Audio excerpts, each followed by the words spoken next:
تو قرآن کہتا ہے اگر ہم رزق کی فراوانی کر دیں اور ساری پریشانیاں ختم کر دیں تو شکر گزاری کے بجائے کیا پیدا ہوگا؟ بغاوت پیدا ہوگی، نافرمان بن جائیں گے۔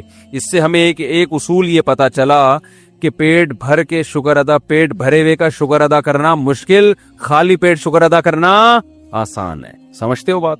اب ہونا تو یہ چاہیے کہ پھر ہم اللہ سے دعا مانگیں کہ اے اللہ تو ہمیں ٹینشنیں دے دے تاکہ ہم تیرے قریب ہو جائیں، لیکن حدیث میں ہمیں اس سے منع کیے۔ اللہ سے یہ دعا مانگو، اے اللہ تو نے خود قرآن میں کہا ہے قلیل من عبادی الشکور، کچھ بندے میرے ایسے ہوتے ہیں کہ جن کو نعمتیں ملتی ہیں پھر بھی وہ دین پہ قائم رہتے ہیں، ہوتے ہیں لیکن مارکیٹ میں ایسے لوگ کیا ہیں؟ تھوڑے ہیں، بہت کم ہوتے ہیں، زیادہ تر تو پریشان حال ہی دین کی طرف آتا ہے۔ لیکن اے اللہ تو نے خود قرآن میں کہا ہے کہ 100% لوگ کبھی بھی خراب نہیں ہوتے، کچھ ایسے بھی ہوتے ہیں۔ اور اللہ نے یہ داؤد علیہ السلام کو کہا، کیونکہ داؤد علیہ السلام کی زندگی ٹینشن فری۔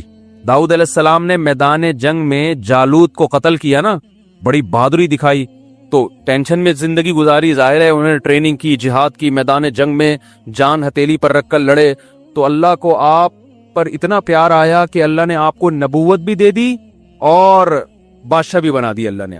اس کے بعد داؤد علیہ السلام کی ٹینشنیں کیا ہو گئی؟ دولت کی ریل پیل اور حکومت، خلافت۔ تو قرآن کہتا ہے اے داؤد اللہ کا اب آپ نے شکر ادا کرنا ہے، ناشکری نہیں کرنی۔ ایسا نہ ہو کہ اب آپ کا لائف سٹائل ہی چینج ہو جائے۔ پہلے آپ عبادت گزار تھے، دن میں روزے رکھتے تھے، رات کو تہجد پڑھتے تھے۔ داؤد علیہ السلام، حدیث میں آتا ہے سب سے بہتر روزہ وہ ہے جو داؤد علیہ السلام رکھا کرتے تھے۔ پوری زندگی داؤد علیہ السلام نے ایسے روزہ رکھا ہے، ایک دن روزہ ایک دن ناغا، ایک دن روزہ ایک دن ناغا، پوری زندگی۔ کیوں یہ سب سے افضل روزہ کیوں ہے؟ اس لیے کہ روزے کا جو بنیادی مقصد ہے نا وہ اپنے جسم کو کمزور کرنا نہیں ہے، سمجھ رہے ہو؟ کیونکہ حدیث میں آتا ہے المؤمن القوی خیر من المؤمن الضعیف، طاقتور مومن کمزور مومن سے اللہ کو زیادہ محبوب ہے۔ اگر روزانہ روزے رکھ کے کمزور ہو جائیں گے تو پھر لڑے گا کون ہے بھائی؟ جہاد میں کیسے لڑیں گے؟ گھر بیوی بچوں کے حقوق کیسے ادا کریں گے؟ محنت کیسے کریں گے؟ یہ تو مسلمان تو ترقی میں پیچھے رہ جائیں گے نا۔ اور اگر اس چکر میں کہ کمزور نہ ہو روزہ ہی نہ رکھیں تو یہ بھی غلط ہے، کیونکہ صرف جسمانی طاقت نہیں چاہیے، ہمیں روحانی طاقت بھی چاہیے۔ اور روحانی کہاں سے آتی ہے؟ وہ تو روزہ رکھنے سے آتی ہے۔ روزہ آپ کو خواہشات سے کیا کرتا ہے؟ روکتا ہے۔ روٹی کھانے کا دل چاہ رہا ہے، نہیں کھا رہے آپ، تو آپ میں اپنے نفس کے خلاف ایک قوت پیدا ہوتی ہے۔ بھائی دنیا میں سب سے بڑے مسئلہ یہی ہے نا کہ جو دل چاہتا ہے بس کرنے کا سوچتا ہے انسان، اب قوت برداشت ہی ختم ہو گئی ہے نا۔ تو روزہ کا مقصد کیا ہوتا ہے؟ خواہشات پہ کنٹرول کرنا۔ علماء کہتے ہیں کہ اگر ڈیلی آپ روزہ رکھیں گے نا تو خواہشات پہ کنٹرول کرتے کرتے اسی کی عادت ہو جائے گی روزے کی، پھر زیادہ روٹی اور ان چیزوں کی طرف دھیان ہی نہیں جائے گا آپ کا، سمجھتے ہو؟ تو اس سے کیا ہوگا کہ جسم تو کمزور ہونا شروع ہوگا کیونکہ ڈیلی روزہ ہو رہا ہے، روحانی قوت اس طرح سے بڑھے گی نہیں کیونکہ اب یوز ٹو ہو گئے نا، عادی ہو گئے آپ۔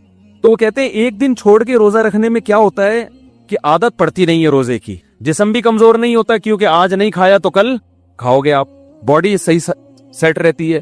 لیکن ٹینشن اتنی ہوتی ہے نا کہ روزے کی عادت پڑتی نہیں ہے آپ کو، ایک دن رکھا ایک دن چھوڑ دیا، پھر دوبارہ رکھنا بڑا مشکل ہوتا ہے۔ بھائی رمضان میں ہم کنٹینیو رکھ لیتے ہیں نا عادت، 10-15 دن کے بعد تو ویسے عادت پڑتی ہے، پتہ ہی نہیں چل رہا ہوتا۔ لیکن ایک دن رکھنا، پھر ایک دن چھوڑنا، پھر اگلے دن رکھنا، پھر اگلے دن، روٹین میں نہیں آتی یہ چیز، جو چیز روٹین میں نہیں ہوتی اس کا کرنا بہت مشکل ہوتا ہے۔ تو اس لیے حدیث میں آتا ہے سب سے افضل روزہ کون سا تھا؟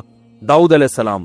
ایک دن روزہ ایک، اور آپ کر کے دیکھیں آدمی ہل جاتا ہے، وہ نہیں ہوتا، اس سے عادت ہی نہیں پڑتی نا اس کی۔ تو کیسے اللہ کی عبادت کرتے تھے؟ تو اللہ نے قرآن میں داؤد علیہ السلام سے کیا فرمایا؟ اعملوا آل داؤد شکرا، داؤد اور آپ کی آل، آپ کا خاندان، کیونکہ داؤد علیہ السلام کو جب حکومت ملی تو خاندان بھی گریبی میں فائدہ اٹھاتا ہے نا، اس سے ان کی بھی عزت ہوتی ہے، بھائی شاہی خاندان کے لوگ ہیں۔ تو اللہ کہہ رہا ہے کہ اے داؤد آپ نے اللہ کا شکر ادا کرنا ہے، ان نعمتوں میں پڑھ کے اللہ سے غافل نہیں ہونا۔ آگے اللہ نے کیا فرمایا؟ قلیل من عبادی الشکور، میرے بندوں میں بہت تھوڑے شکر گزار ہوتے ہیں، خالی پیٹ رہ کے مسائل میں گھرے ہوئے تو بہت ہیں جو مجھے یاد کرتے ہیں، خوش و خرم زندگی گزار کے بھی مجھے یاد کریں، ایسے بندے مارکیٹ میں کیا ہیں؟ شارٹ ہیں۔ تو اللہ سے یہ دعا نہیں کرنی چاہیے کہ اللہ تو ہمیں ٹینشنیں دے تاکہ ہم تجھے بھولیں نہیں، یہ دعا کرنی چاہیے اے اللہ تو ہمیں داؤد علیہ السلام کی طرح نعمتوں میں ڈبو دے ہمیں، اور پھر ہمیں شکر کی توفیق بھی بولو عطا کر۔ وجہ کیا ہے؟ ٹینشنیں مانگنا یہ عبودیت کے خلاف ہے، ہم اللہ کے غلام ہیں نا، غلام بھیک مانگتا ہوا اچھا لگتا ہے, ٹینشن مانگتا ہوا اچھا نہیں لگتا. کوئی بھیکاری آئے آپ کے گھر پہ اور آپ کو اس پہ ترس آیا اور وہ کہہ رہے کہ ایسا کرو کہ میری جیب میں جو 50 روپے بھیک کے جمع وہ بھی نکال لو مجھ سے, میں چاہ رہا ہوں میرے اندر کانفیڈنس پیدا ہو, تو آپ اس کو بھیکاری سمجھو گے؟ بھیکاری تھوڑی سمجھو گے. تو انسان کے سامنے تو بھیکاری نہ بنے, لیکن اللہ کے سامنے کیسا بنے؟ اللہ کے سامنے بھائی ہم تو بھیکاری ہیں, ہماری کیا حیثیت ہے.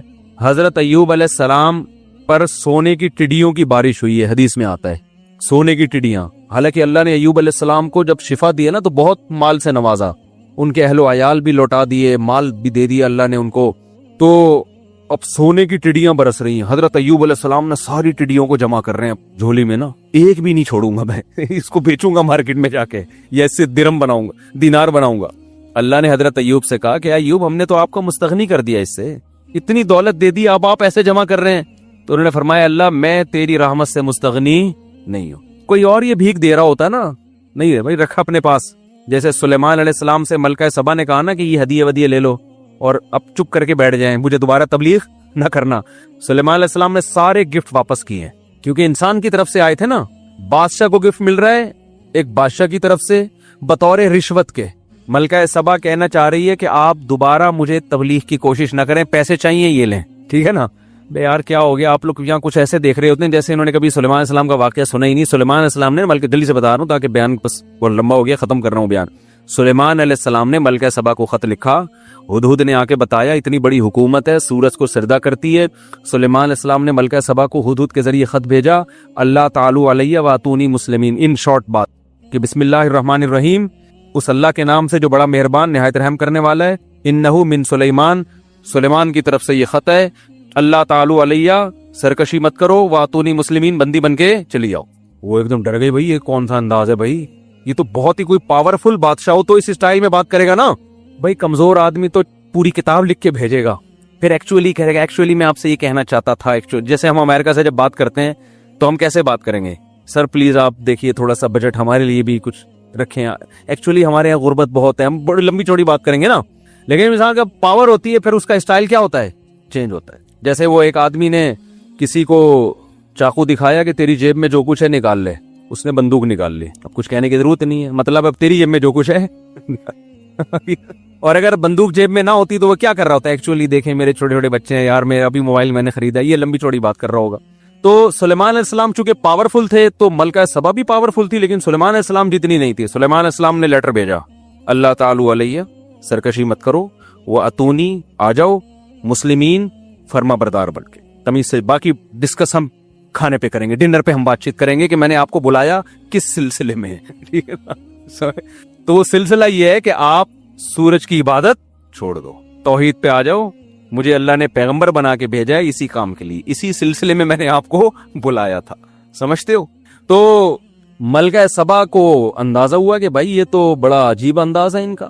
تو ملکہ سبا نے کیا سوچا کہ شاید ان کو پیسوں کی لالچ والچ ہو, تو میں اتنے قیمتی گفٹ ان کے پاس بھیجتی ہوں کہ دوبارہ اس قسم کا لیٹر نہیں بھیجیں گے. جیسے کراچی میں جب بھتہ خوری چل رہی تھی نا, تو کسی بدماش کا دکان پہ فون آتا تھا, اتنے پیسے لے کے فلاں جگہ پہنچ جا, وہ پہنچ جاتا تھا بیچارہ تھیلا لے کے, سر یہ ہے آئندہ میں خود ہی پہنچا دیا کروں گا, آپ فون کرنے کی زحمت نہ فرمائیں. تو ملکہ سبا یہ سمجھی کہ شاید یہ بھی معاذ اللہ لالچی ہیں, ان کو پیسے ویسے چاہیے. تو جب وہ آئے نا ہدیے ودیے کروڑوں روپے کے ہدیے لے کر, تو سلیمان علیہ السلام نے یہ نہیں ایوب علیہ السلام کی طرح سارے ہدیے جمع کر لی, لاؤ بھائی شاباش بھائی, گودام بھرے بھائی, چل گودام کا دروازہ کھول, مال لوٹ کر. ایوب علیہ السلام تو یہی کر رہے تھے نا کہ وہ چادر میں ساری ٹڈیاں جتنی بھی گری ہیں کہ ایک بھی نہ رہ جائے, ساری جمع کرو, ایک بھی نہیں چھوڑوں گا. تو سلیمان علیہ السلام بھی تو یہ کر سکتے تھے نا کہ بھائی سارا مال جمع کرو, نہ کیونکہ وہ انسان کی طرف سے تھا نا, اور بادشاہ کی طرف سے تھا, ایک ملکہ کی طرف سے اپنی دھونس جمانے کے لیے.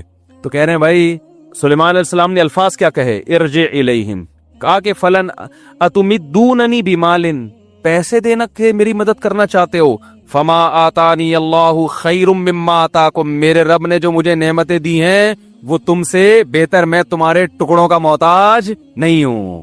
دیکھو انسان جب انسان سے بات کرے تو اس اسٹائل میں بات کرے, بڑوں سے نہ شروع کر دیں, ابا سے کہیں ابا آپ کو پیسے دے رہے ہیں, ابا میں آپ کے ٹکڑوں کا, چھوٹوں کی